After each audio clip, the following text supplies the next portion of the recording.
अभाज्य गुणनखंड विधि विधि द्वारा निम्नलिखित पूर्णांकों के एचसीएफ व एलसीएम ज्ञात करने हैं और 3 पॉइंट हमें दिए गए हैं। तो चलिए पहला पॉइंट सॉल्व करते हैं। 12, 15 और 21 का मासा और लासा ज्ञात करना है। तो देखिए कैसे ज्ञात करते हैं। सबसे पहले हमें लिखना है यहां पर 12, 15 व 21 का एचसीएफ व एलसीएम। अब सबसे पहले हमें 12 के अभाज्य गुणनखंडन करने हैं। तो हम 2 से इसे काटेंगे तो 6 बार जाएगा, फिर 2 से काटेंगे तो 3 बार जाएगा। 3 एक अभाज्य संख्या है तो स्वयं से कटेगी, तो 3 इकन्ने 3। अब हमें 15 के अभाज्य गुणनखंड करने हैं तो ये 3 से कटेगा, तो 3 पचे 15, फिर ये 5 से काटेंगे तो 5 इकन्ने 5। इसी प्रकार हमें 21 के अभाज्य गुणनखंड करने हैं तो 21 को काटेंगे तो ये भी 3 से कटेगा, 3 सत्ते 21, तो 7 बार जाएगा, फिर 7 से काट देंगे तो 7 इकन्ने 7। अब हम इसे इस प्रकार लिख पाएंगे 12 इज इक्वल 2 गुणे 2 गुणे 3, यहां लिख पाएंगे 15 बराबर 3 गुणे 5, और लिख पाएंगे 21 बराबर 3 गुणे 7। अब हमें यहां लिखना चूंकि 12, 15 व 21 का HCF बराबर। अब आप ध्यान से देखिए इन तीनों गुणनखंडन में कौन सी संख्या उभयनिष्ठ है। तो देखिए 3 यहां भी कॉमन नजर आ रहा है आपको, 3 यहां भी है, 3 15 के गुणनखंड में भी है और 3 21 के गुणनखंड में भी है। और कितनी बार है, एक बार है। तो 12, 15 और 21 का HCF जो होगा वो होगा 3। आ रही बात समझ में। चलिए अब इसका एलसीएम भी ज्ञात करना है तो हम यहां लिखेंगे 12, 15 व 21 का एलसीएम बराबर। सबसे पहले तो हमें जो भी हमारा एचसीएफ होता है उसे लिख देते हैं। अब जो शेष संख्याएं बची हैं उन सब का गुणा भी कर देना है। तो देखिए 2 बार आया है तो लिखेंगे 2 गुणे 2 गुणे 5 गुणे 7। देखिए 2 बार आया था तो लिख दिया गुणे 5 और गुणे 7। इन सब का गुणा कर लीजिए, इन सब का आप गुणा करेंगे तो आएगा 420। कितना आएगा, 420 आएगा। और यही हमारे 12, 15 और 21 का एलसीएम या लासा कहलाएगा। और यही हमारे थर्ड क्वेश्चन के फर्स्ट पार्ट का आंसर भी है। चलिए अब नेक्स्ट पॉइंट सॉल्व करते हैं। नेक्स्ट पॉइंट दिया गया है हमें 17, 23 और 29। 17, 23 और 29 इन तीनों संख्याओं का हमें एचसीएफ और एलसीएम ज्ञात करना है, मतलब मासा और लासा ज्ञात करना है। तो चलिए सॉल्व करते हैं। 17, 23 व 29 का एचसीएफ व एलसीएम। सबसे पहले हमें 17 के अभाज्य गुणनखंड करने हैं। तो 17 एक अभाज्य संख्या है तो ये स्वयं से ही कटेगी, तो इसे 17 से ही काट देंगे। तो 17 ही करने 17। अब 1 को फिर से 1 से काट लीजिए। इधर देखिए फिर 23, 23 भी एक अभाज्य संख्या है तो ये भी 23 से ही कटेगी, तो इसे भी एक बार जाएगा। अब 1 को 1 से फिर काट लीजिए। इसी प्रकार आप 29 का कर लीजिए। 29 भी एक अभाज्य संख्या है तो ये स्वयं 29 से कटेगी, तो 29 करने 29 और इसे भी 1 से काट लीजिए। अब यहां आप लिख पाएंगे इसे 17 बराबर 17 गुणे 1, 23 बराबर 23 गुणे 1 और 29 बराबर 29 गुणे 1। अब ध्यान से देखिए इन तीनों संख्याओं के जो हमने गुणनखंड किए उनमें उभयनिष्ठ या कॉमन संख्या क्या नजर आ रही है। तो आप कहेंगे इन तीनों में सर एक कॉमन है। कितना कॉमन है, एक कॉमन है। तो हम यहां लिख पाएंगे चूंकि 17, 23 व 29 का HCF बराबर 1। कितना, 1। इसी प्रकार हम यहां लिखेंगे 17, 23 व 29 का LCM बराबर जो होगा वो कितना होगा, 1।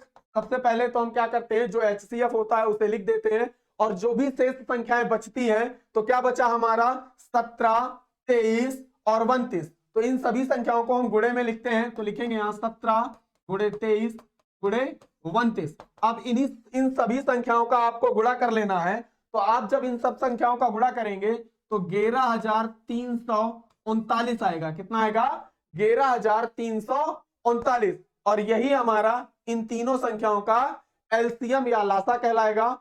और ये हमारे थर्ड क्वेश्चन के सेकंड पॉइंट का आंसर है। चलिए अब हम नेक्स्ट पॉइंट को सॉल्व करते हैं अपने 8, 9 व 25 का HCF व LCM। और ये हमारे तीसरे क्वेश्चन का लास्ट पॉइंट है, ध्यान से देखिएगा आप। सबसे पहले हमें 8 के अभाज्य गुणनखंड करने हैं, तो हम इसे 2 से डिवाइड करेंगे, तो 2 चौको 8, फिर 4 को 2 से काटेंगे तो 2 दूना 4, 2 को काटेंगे तो 2 इकन्ने 2। इसी प्रकार हमें 9 के अभाज्य गुणनखंड करने हैं, तो 3 त्रिकाई 9, 3 इकन्ने 3। इसी प्रकार हमें 25 के करने हैं, तो 5 से इसे काटेंगे तो 5 25 और 5 इकन्ने 5। अब हम इसे इस प्रकार लिख पाएंगे, 8 बराबर 2 गुणे 2 गुणे 2, 9 बराबर 3 गुणे 3 और 25 बराबर 5 गुणे 5। क्योंकि यहां लिखेंगे हम 8,9 व 25 का HCF बराबर। अब आप ध्यान से देखिए इन तीनों संख्याओं में कौन सी संख्या उभयनिष्ठ है। तो आप बोलोगे सर यहाँ कोई भी संख्या उभयनिष्ठ नजर नहीं आती, तो ध्यान दीजिएगा, जब किसी संख्या में कोई भी संख्या उभयनिष्ठ या कॉमन नहीं होती तो हमेशा वहां पर 1 होता है। क्या होता है? 1 कॉमन होता है। जैसे कि मैं आपको समझाऊं, आप चाहे तो यहाँ पर 1 का भाग दे सकते हैं तो 1 बार जाएगा, फिर इस 1 में 1 का भाग देंगे तो 1 बार जाएगा, और इस 1 में 1 का भाग देंगे तो 1 बार जाएगा, और इंटू में इन सब के 1 गुणे में आ जाएगा। अब देखिए इन सभी संख्याओं में क्या कॉमन है? 1 कॉमन है, तो 9 8 9 व 25 तीनों का जो HCF होगा वो भी 1 होगा। तो चलिए अब इन तीनों संख्याओं का एलसीएम निकालते हैं, तो 8 9 व 25 का एलसीएम बराबर 1 गुणे, अब इन सभी संख्याओं का गुणा करके रखना हमको। तो चलिए मैं डायरेक्ट रखता हूं, देखिए 8 के फैक्टर क्या है 3 बार, और 9 के 3 गुणे 3, और 25 के क्या है 5 गुणे 5। तो मैं इसे डायरेक्ट रख देता हूं 8 गुणे 9 गुणे 25, और इन सभी का आप गुणा कर लीजिएगा तो 1800 आएगा। कितना आएगा?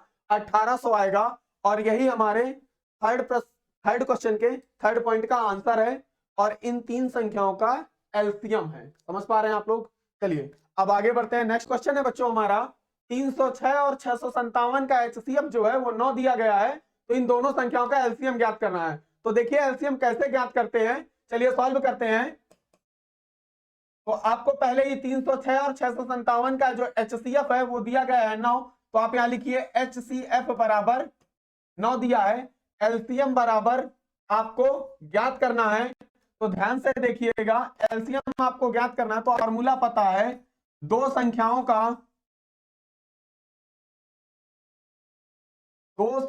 का गुणनफल बराबर HCF गुणे एलसीएम। और आपको दो संख्याएं पहले से ही दी गई है, 306 और 657 का जो गुणनफल है वो HCF और LCM के गुणनफल के बराबर होगा।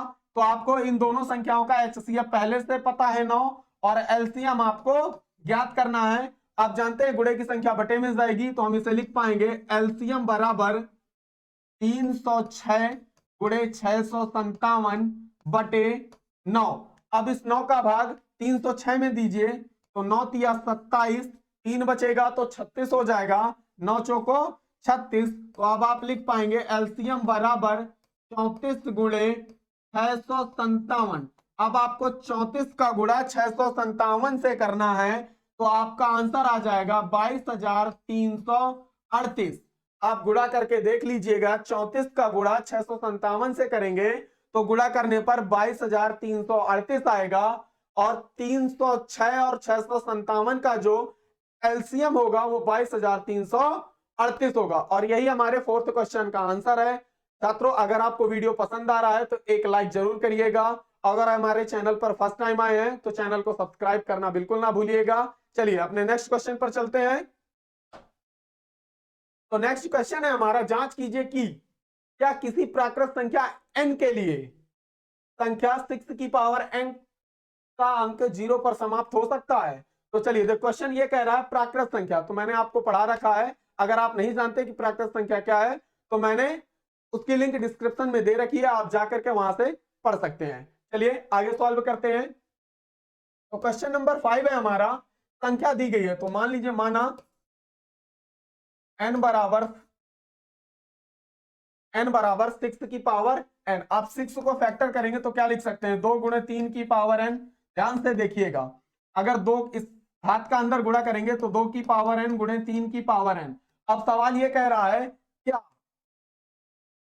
आप अगर n का मान प्राकृत संख्या मतलब 1 2 3 4 5 रखते हैं तो जो भी संख्या आएगी वो लास्ट संख्या जो होगी वो शून्य होगा कि नहीं होगा, तो हमें यही बताना है। तो हम यहां देखिए चेक करते हैं, तो लिखेंगे n बराबर 1 2 3 रखने पर, n बराबर 1 2 3 रखने पर n के स्थान पर रख लीजिए, तो 2 की पावर 1 गुणे 3 की पावर 1 गुणा करेंगे तो 6 आ जाएगा।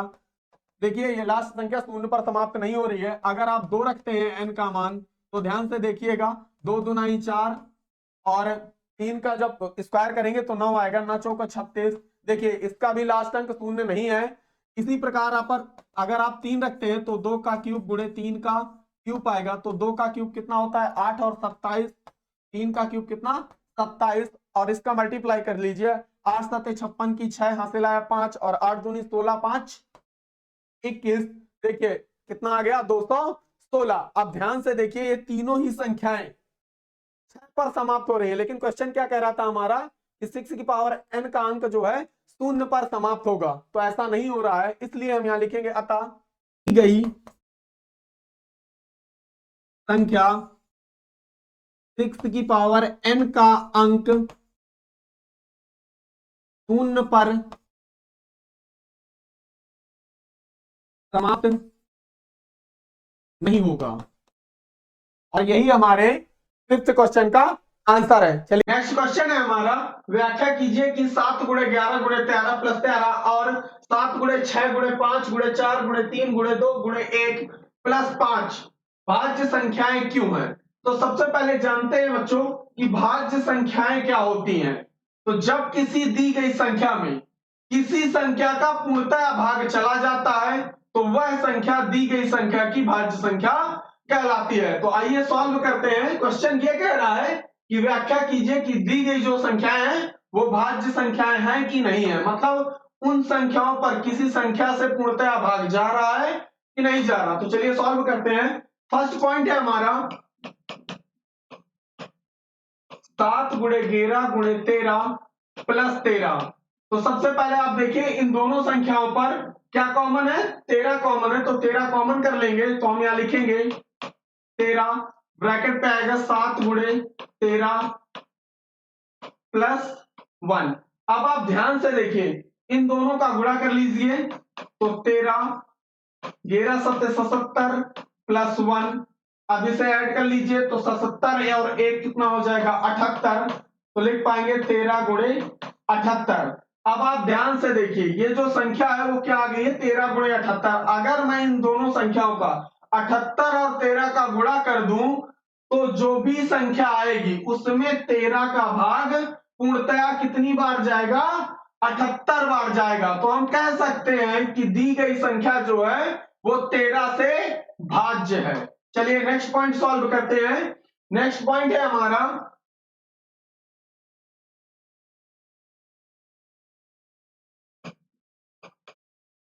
7 गुणे 6 गुणे 5 गुणे 4 गुणे 3 गुणे 2 गुणे 1 गुणे प्लस 5। अब आप ध्यान से देखिए इस पूरी संख्या पे क्या कॉमन नजर आ रहा है, तो आपको 5 कॉमन नजर आ रहा है, तो 5 को कॉमन करेंगे तो लिखेंगे यहां 7 गुणे 6 गुणे 4 गुणे 3 गुणे 2 गुणे 1 गुणे प्लस 1, क्योंकि 5 तो कॉमन चला गया है। अब इन सभी संख्याओं का गुणा कर लीजिए और बाद में 1 को जोड़ दीजिए। तो चलिए करते हैं। तो इसका करिए 2 3 6 6 चौको 24 और 24 का गुणा कर लीजिए इसके साथ, तो 7 गुणे 6 गुणे 24 प्लस 1। अब इसका गुणा कर लीजिए तो आ जाएगा 5। देखिए 6 का जब हम करेंगे 24 के साथ तो 6 चौको 24 की 4 हासिल आए 2, 6 दूनी 12 2 14, तो 144 प्लस 1। अब 7 का जब आप गुणा करेंगे तो यहां लिखेंगे 7 का गुणा 144 से करना है, तो 7 चौको 28 की 8 हासिल आए 2, 7 चौको 28 2 30 की 0 हासिल आए 3, 7 इकन्ने 7 और 7 3 10, तो आ जाएगा 1008 प्लस 1 अब इसको जोड़ देंगे तो 5 गुणे लिख पाएंगे 1009। अब आप देख पा रहे हैं जो दी गई संख्या थी, क्या लिख दिया है हमने उसे, 5 का गुणा अगर हम 1009 से करेंगे तो जो भी संख्या आएगी वो 5 से पूर्णतया विभाजित होगी, और वो कितनी बार होगी, 109 बार। अगर हम उस संख्या में 5 का भाग देंगे तो वो कितनी बार जाएगा, 109 बार। इसलिए हम कह सकते हैं कि दी गई संख्या 5 से पूर्णतया विभाजित है। तो हम यहां लिख पाएंगे अतः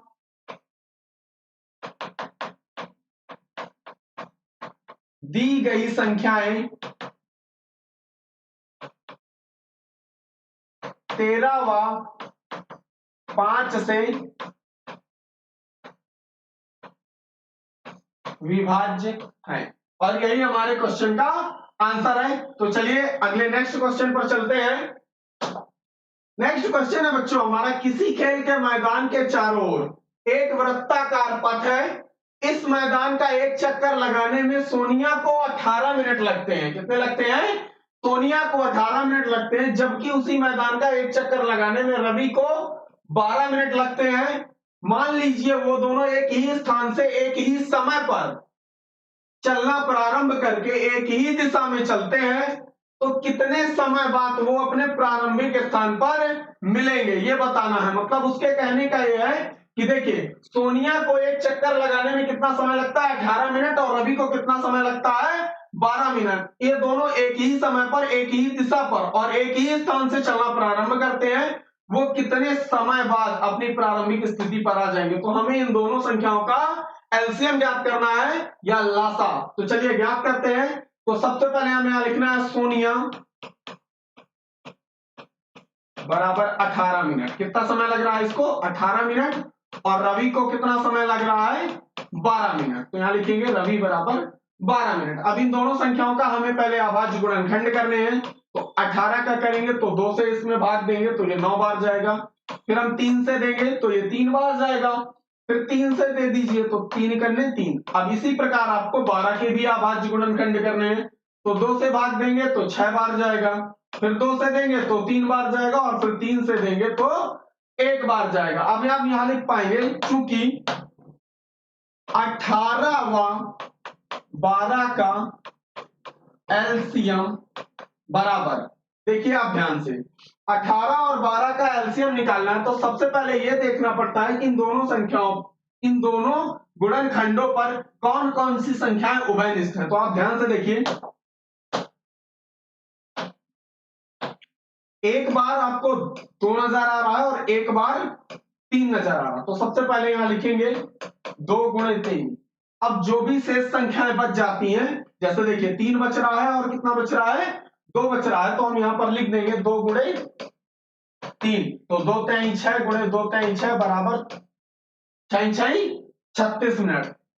तो हम कह सकते हैं कि रवि और सोनिया अपने प्रारंभिक स्थान पर 36 मिनट बाद मिलेंगे। और यही हमारे इस क्वेश्चन का आंसर है।